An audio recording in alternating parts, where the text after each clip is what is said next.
हाँ, नमस्कार प्यारे साथियों, मैं हूं आपका दोस्त और होस्ट अनुराग सिंपा। स्वागत करता हूं आपका आपके अपने YouTube चैनल श्री राम अध्ययन मंत्रा में।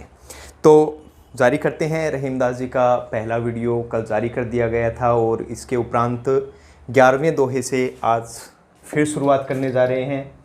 और आई होप यू कि आपने लिसन किया होगा, ये पढ़ा होगा। चलो चलते हैं 11वें पे। तो 11वां क्या कहता है? दीन सबन को लखत है, दिन ही लखे न कोय, जो रहीम दिन ही लखे, दीन बंधु सम होय। अब देखो साथियों, दीन का मतलब गरीब व्यक्ति, दीन मतलब जिसको पीड़ा है वो व्यक्ति, मतलब गरीब। सबन, सबन मतलब सभी को,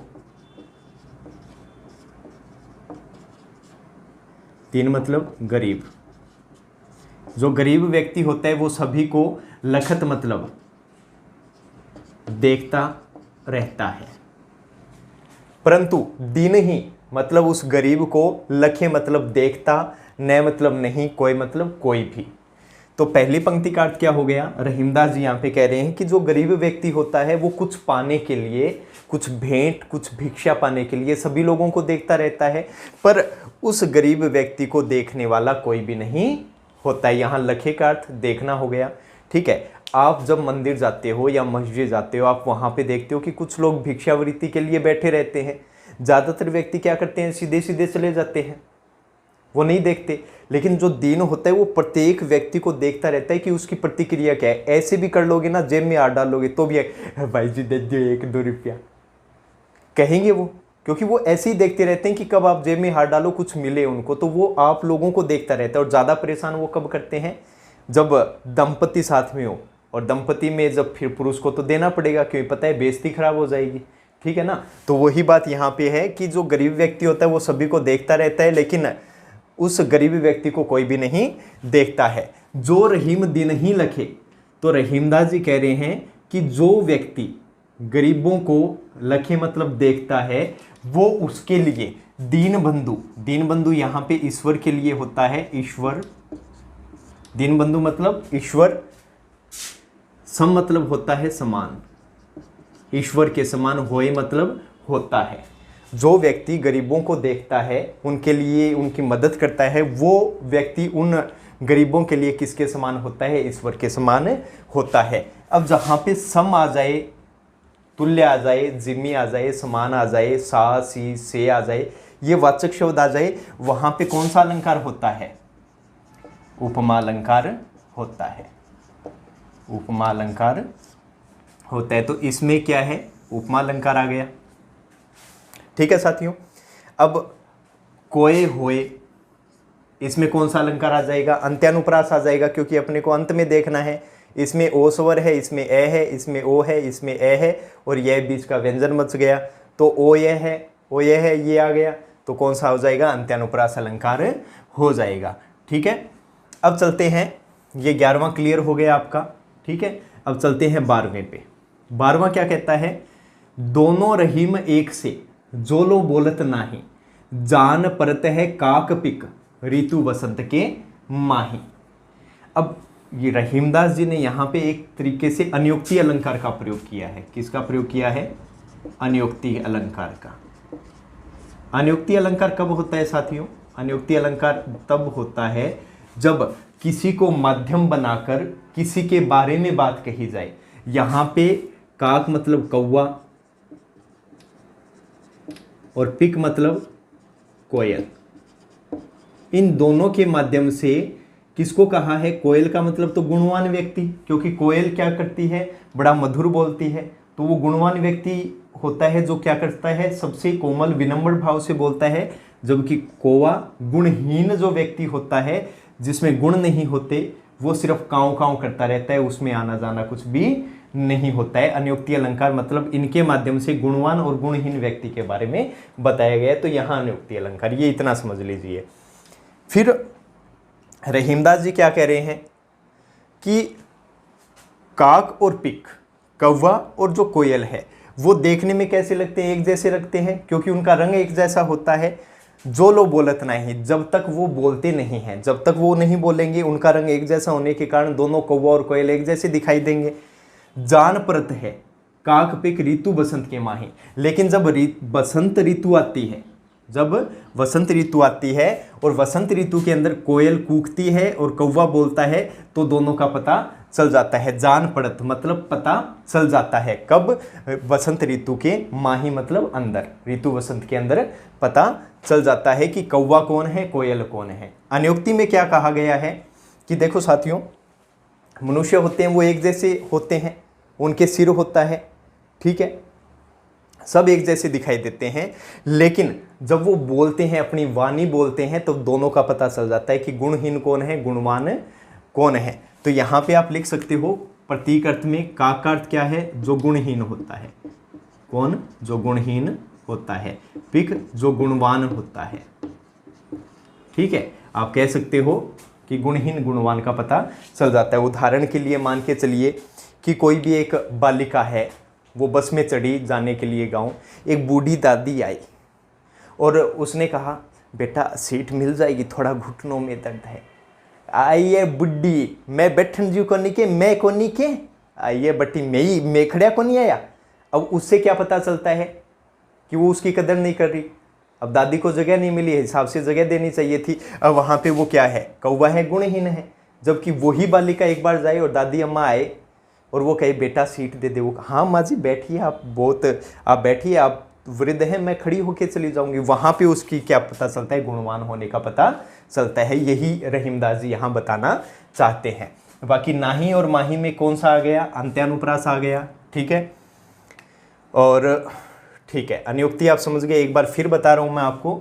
रहीमदास जी कह रहे हैं कि कौवा और कोयल दोनों का रंग एक जैसा होने के कारण वो एक जैसे होते हैं, तो वो उनका पता नहीं चलता है। लेकिन जब बसंत ऋतु आती है तो उसके अंदर पता चल जाता है कि कोयल के कूकने से और कौवा के काँव काँव करने से पता चल जाता है कि कोयल कौन है, कौवा कौन है। इसी प्रकार व्यक्ति एक जैसे दिखाई देते हैं, लेकिन जब वो अपनी वाणी से बोलते हैं तो उन व्यक्तियों का गुणहीन और गुणवान होना पता चल जाता है। अब चलते हैं 13 नंबर पे। बड़े बड़ाई ना करे, बड़ों न बोले बोल, रहीमन हीरा कब कहे, लाख टका मेरो मोल।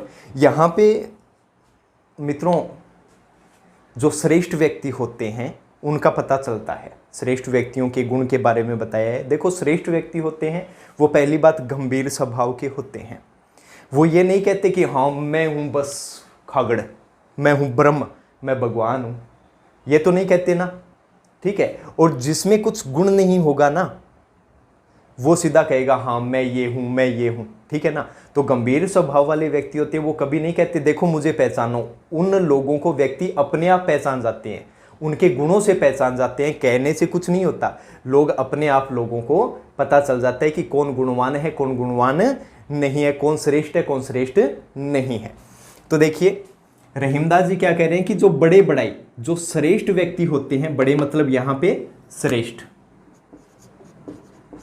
जो श्रेष्ठ व्यक्ति होते हैं वो अपनी बड़ाई कभी भी नहीं करते हैं। बड़ों ने बोले बोल, ना ही वो अपने बारे में कुछ भी बोलते हैं, कुछ बड़ी बातें नहीं बोलते हैं।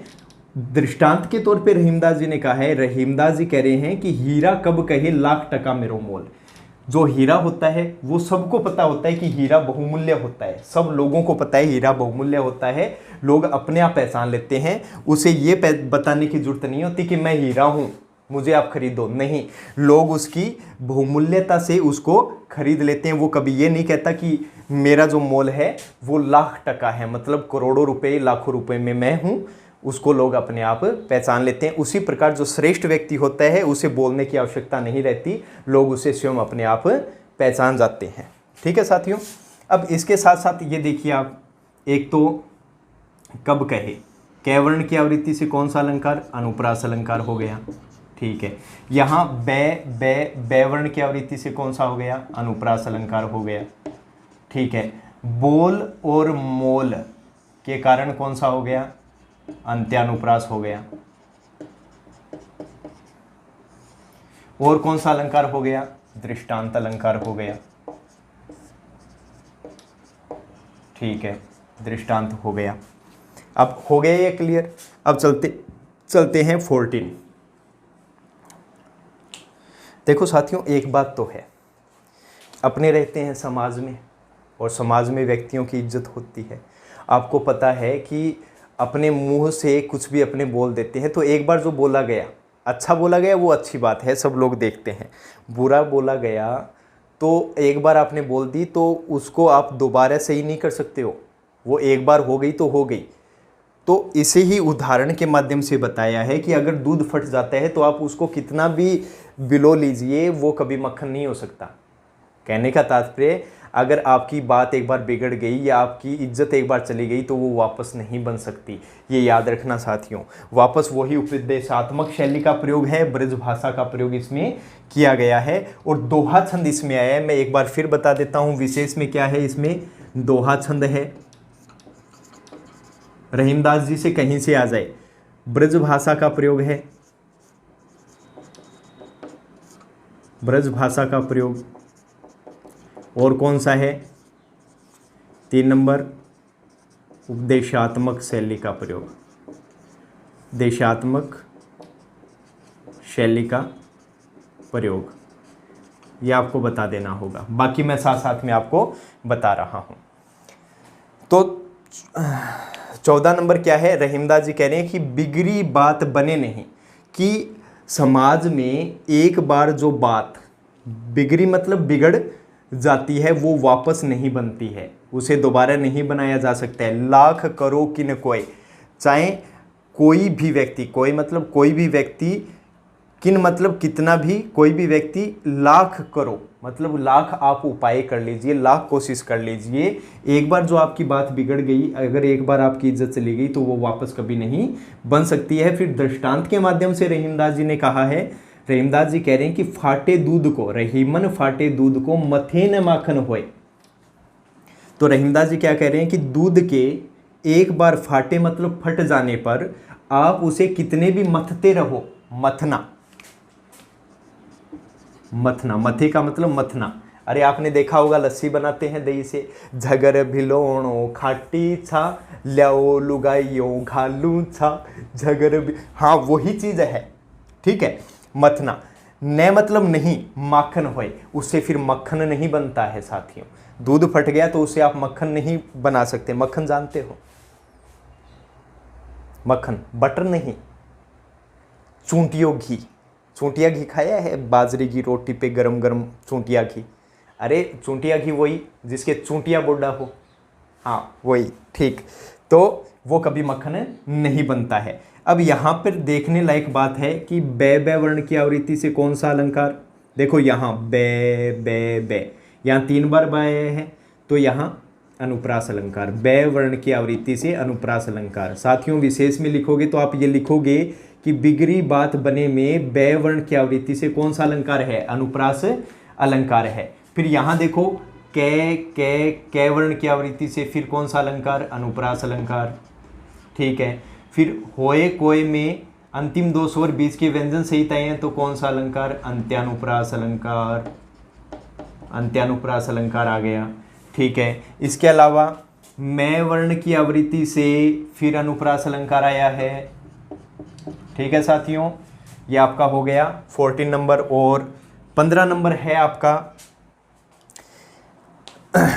जो लोग कहते हैं ना कि I am the God, I am the कुछ भी कर सकता, उनके लिए उन्होंने कहा है, चाहे आपके पास लाखों करोड़ों का धन हो, लेकिन जिस दिन संकट आएगा ना वो कहकर नहीं आएगा, और उस दिन आपकी लाखों करोड़ों की संपत्ति उसी प्रकार आपसे गायब हो जाएगी जिस प्रकार रात को नभ में क्या छाए रहते हैं, तारे छाए रहते हैं ना आकाश में, तो जिस प्रकार सुबह होने पे तारे धीरे धीरे गायब हो जाते हैं ना, उसी प्रकार वो संपत्ति भी गायब हो जाती है साथियों, ठीक है।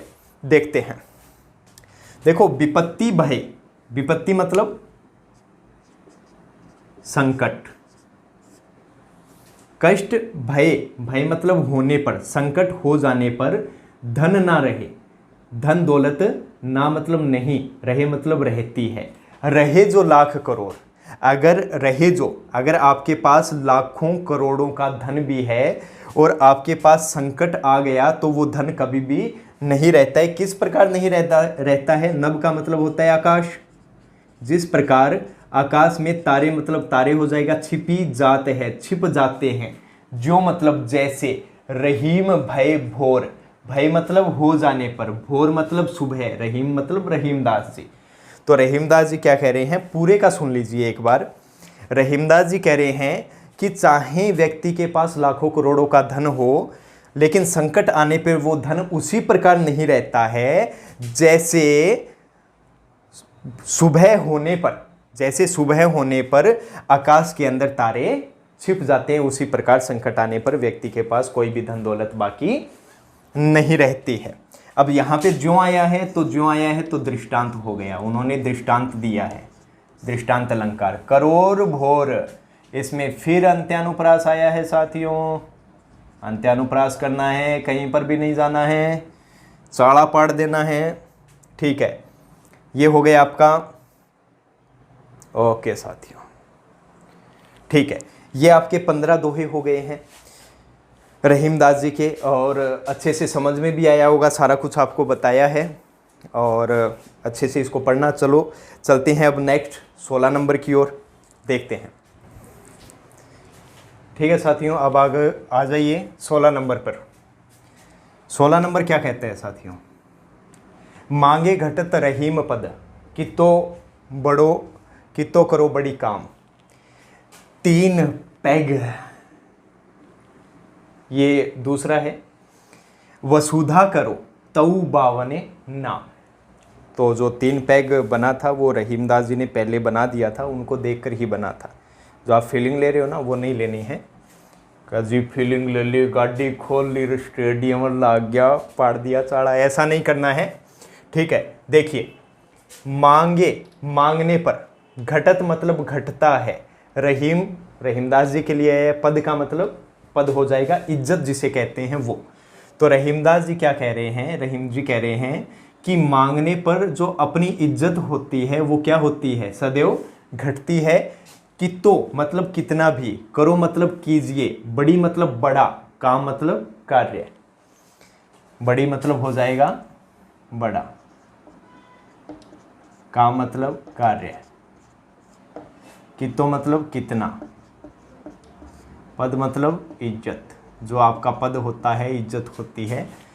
तो रहीमदास जी क्या कह रहे हैं कि आप चाहे कितना भी बड़ा काम कर लीजिए, लेकिन जब आप मांगने लग गए तो आपका जो पद होता है, आपकी जो इज्जत होती है वो सदैव घटती रहेगी। और दृष्टांत के माध्यम से क्या कहा है, किसके माध्यम से कहा है, देखो 3 पैग वसुधा करो।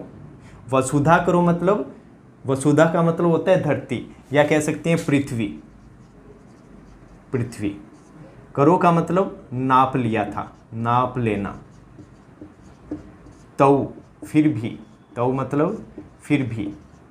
बावने का मतलब बावना, ये विष्णु का अवतार है, विष्णु का एक अवतार, अवतार।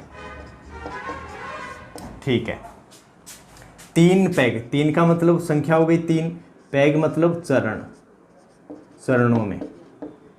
अब दृष्टांत के माध्यम से क्या बताया है कि जो भगवान विष्णु थे, देखो इसकी एक स्टोरी है, स्टोरी घनी दुखदायक है, वही है इनकी, कि हुआ यूं था, राजा बलि जिसको अहंकार था और सारा साम्राज्य उनके पास, लोग त्रास हो गए थे, उनसे पूरी तरीके से पीड़ित हो गए थे। तब भगवान विष्णु ने बावना मतलब पंडित का अवतार लिया था, छोटा अवतार लिया था, और उनसे बदले में भिक्षा के रूप में 3 कदम सिर्फ भूमि मांगी थी, और राजा बलि ने कहा जा, दिया। तो उन्होंने अपना रूप बढ़ा करके 3 चरणों में ही संपूर्ण पृथ्वी को नाप डाला था।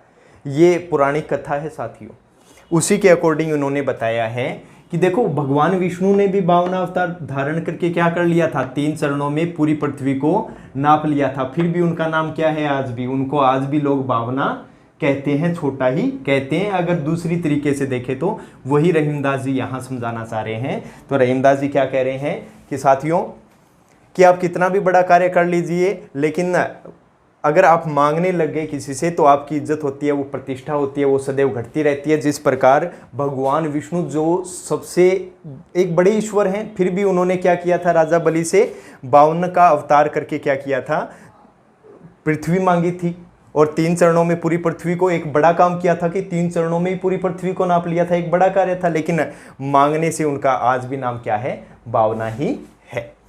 यहाँ पे वही अंत्यानुप्रास अलंकार आया है, ठीक है। और इसके अलावा देखो कै वर्ण की आवृत्ति से फिर कौन सा अलंकार, अनुप्रास अलंकार आया है। कौन सा आया है, अनुप्रास अलंकार आया है। अब चलते हैं साथियों 17 नंबर पे। मान सहित विष खाए के शंभु भय जगदीश, बिना मान अमृत पिए राहु कटायो शीस। देखो अपने भगवान शिव को जगदीश भी तो कहते हैं, ओम जय जगदीश हरे, जगदीश भी कहते हैं ना। अगर इसका संधि विच्छेद करें तो क्या होता है, जगत धन में होता है ईश, इसका मतलब ईश्वर हो गया, जगत का मतलब संसार, और संसार के क्या कहलाए, ईश्वर कहलाए कौन, जगदीश। शंभु मतलब शिव, शंभु मतलब शिव। भय मतलब हो गए, भय मतलब हो गए। खाए मतलब खाकर, विष मतलब जहर, यहाँ खाकर नहीं विष आया है ना, तो पीने की चीज है, तो यहाँ क्या आ जाएगा, पीना। मान सहित, मान मतलब आदर सम्मान, आदर सम्मान, ठीक है।